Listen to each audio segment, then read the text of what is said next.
Hey there, and welcome to my episode 6 review of The Last of Us. And this episode is called Kin. And, well, like I started doing last time, get ready for some spoilers because I didn't like this episode at all. And instead of being called Kin, it should be called the episode where Joel gets his fucking balls removed. And, boy, but before we get into that, I got some Coca Cola here and finishing off some more Mr. Boston. Mr. Boston is the, sour strawberry schnapps. Strawberry.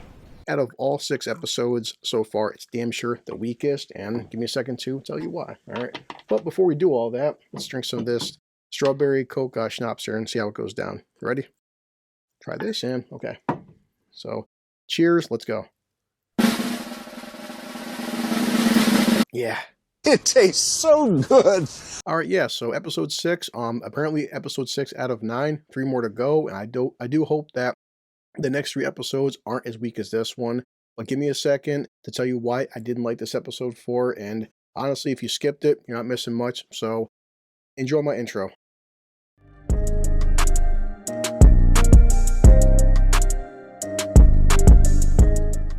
Pretty good. Okay, well, episode 6 starts 3 months after episode 5, and we lost Henry and Sam. Hey guys, it sucks, but we gotta move on, alright? Now, Joel and Ellie are wandering. They come across an older couple. It's cool to see the actor Graham Greene. The guy's been in everything. He's a legend. And I'm not upset about this part of the episode because I can see this happening in real life where you have people that are off the grid. They're not part of like anything going on. They know about things, but they kind of don't care. They're just living on farmland and just we're away from the bullshit, all right? So Joel and Ellie are trying to still find Joel's brother Tommy, and they don't know where he's at. So this part coming up, I couldn't stand, and at first I'm just like, is Joel having like a heart attack or something, or is he like sick? And no, he's just having basically a panic attack, and I'm like, oh Christ, like, look what they did to my boy. Look how they massacred my boy. Joel and Ellie are still traveling. They have actually some good dialogue and some good bonding moments, just showing again the story of The Last of Us and why Ellie gets so attached to Joel and Joel gets so attached to Ellie. I like this. It's a good father-daughter dynamic, and they're just discussing things about the future. And as they're traveling some more, they come up to an encampment, and now a bunch of horses and people surround them. One of the guys is telling Joel that there's a dog here. This dog can smell infected, and you're assuming maybe that could be possible because animals can smell body temperature and things wrong with you. And the first thing, Joel and Ellie looking at each other like, okay, but the dog goes to Joel and Joel's petting him, the puppy's happy and everything's good. And he looks over at Ellie and kind of like growls a little bit and everyone's getting nervous. Well, you know, Joel and Ellie are, but in all reality, we're not nervous because we know damn well the dog is not going to rip Ellie apart and that would just end the show and it would be stupid. So she's petting the puppy, you know, he's a good boy, he's licking her. We all knew it was going to happen, all right? So then they travel to this encampment, and I'm not sure if you want to call it, I mean, technically it's like an old broken down dam, and they made like, I guess we'll just call it a small town for the sake of this. And finally, after, God, so long, Joel sees his brother Tommy, and he's like, dude, bro, I love you. Where you been? Despite whatever anger Joel and Tommy had, it's just water under the bridge. It's 2 brothers that haven't seen each other for a long time. So next we have, they start feeding Joel and Ellie. Ellie is being her brash self and kind of embarrassing Joel at the table because she doesn't know how to mind her manners and talk to adults properly. But Joel wants to sit down and have a talk with his brother Tommy, one-on-one as family. But of course, Tommy's like, well, I got some kind of good news and I married this woman. And, you know, again, I don't care about casting changes and differences in changing actors, actresses, but yeah, they have to change Tommy's wife from the game, and it just, we all know why they changed the race and color of his wife for. Fucking white people. About 30 minutes in, Joel sits down with Tommy. They have a drink, as 2 manly men should have, and they talk about their future and their past and what's been going on. And this happens in the game, but this part is also good in the show because you don't hear exactly, not word for word, what happened, but it's so much alluded to the stuff that Joel has been doing for the past 20 years because he talks to Tommy that, listen, the things I did, the things that we did, you know, we had to do it to survive. And it just, I did it because to keep, you know, you safe. But Tommy's very regretful. He's trying to move on. He has a life here. He has a wife. And now he has a baby on the way. So Tommy doesn't want to be that person that him and Joel were over the past 20 years. So Joel's kind of like angry at him because Tommy, he has a good line. It may seem kind of offensive to some people, but he's like, listen, you know, as soon as your daughter died, you know, your life stopped, but my life didn't stop. And it's a good, powerful scene. But the problem I had is after the scene, Joel has another like episode and you're like, oh, not again. Oh, come on! While they're talking, Ellie is hanging out with Tommy's wife. She's giving her some like older woman advice, and you can tell that because unfortunately I did play the second game of The Last of Us. This is setting up scenes for the second game, which I'm assuming is going to be season 2. We see lights and we see a movie theater, and it's kind of cool seeing that this community is trying to make life somewhat normal. But as those of us that are jaded by the second game, we know what this is about to set up for the second season, and we'll get into that some other time. But now this is the main problem I have with this episode and I have with this story overall, is that 38 minutes in, Tommy sits down with Joel. Tommy apologizes for saying some hurtful shit to Joel, and this is the biggest fucking issue, where again, Joel gets his balls cut off. If you look at The Last of Us game, let me put this down. If you look at The Last of Us game, the reason Joel wants to give Ellie off to Tommy and have Tommy take her the rest of the way for the cure is because Joel lost Tess. He lost his daughter. He's hardened, he's grizzled, he's jaded by the world, and he's scared that she's gonna die in the same way that Sarah died. The problem is the Joel in this show is a total opposite. This Joel is telling Tommy that, yeah, this kid was about to kill me. Ellie had to save me at 14 years old. I'm too, like 5 years ago, I would have been a better version. I would have took this kid down. I'm too slow, I'm too old, I'm too deaf. And he starts fucking crying. And I'm like, oh, come on.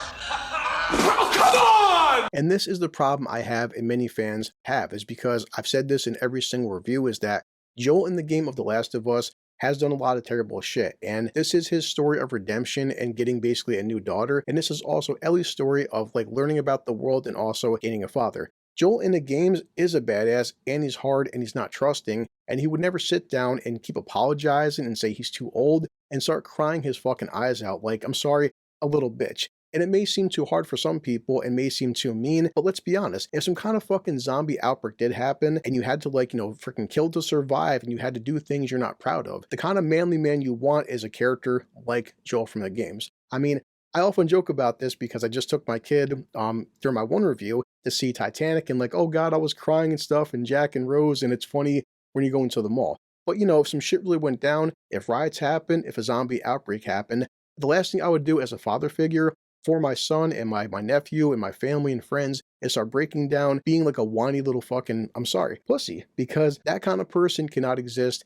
in this hardened world. It's a tragedy, but that's how it is. And it's just, to me, a whole deconstruction of Joel as a character, and I couldn't stand anything about this scene because, I'm sorry, that's not Joel. It's a watered down version, and I mean, I don't get why they did this why they're making Joel so weak and pathetic, but goddamn, it feels just like what they did to Luke Skywalker in Last Jedi and Jean-Luc Picard in Star Trek Picard and so many other male father figures. And even Joel himself, he's been hardened the past 6 episodes, and I'm watching this scene and I'm like, Jesus Christ, like, who is this? I don't even know who you are. Now, they have this upcoming scene, and anybody you can YouTube it, it's not hard to find, with Joel and Ellie saying their goodbyes. Basically, Ellie is pissed off because, everyone in my life has left me. You've been like a father figure to me. I don't want to leave. Joel is telling her that, listen, you're better off with Tommy. I don't want you. And they do take some of the dialogue directly from the game, where it's like, hey, listen, I'm sorry your daughter Sarah died, and watch your kid, watch your words. But he's like, you know what? The bottom line is, you're not my daughter.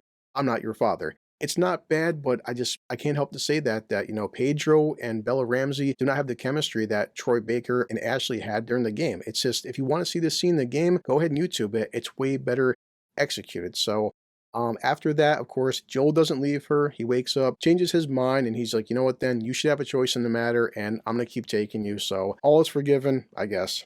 Water under the bridge. After that, basically the last 15 minutes is Joel and Ellie on a horse. They come to a city and they get attacked by some raiders. Joel kills one, which I'm like, hey, listen, Joel killed one. I'm surprised he's back to being like the old badass version of Joel. But however, what happens is this guy has a baseball bat. He swings it, misses, breaks the bat off, and he impales Joel in his stomach with the bat. And at the last second, more raiders are coming.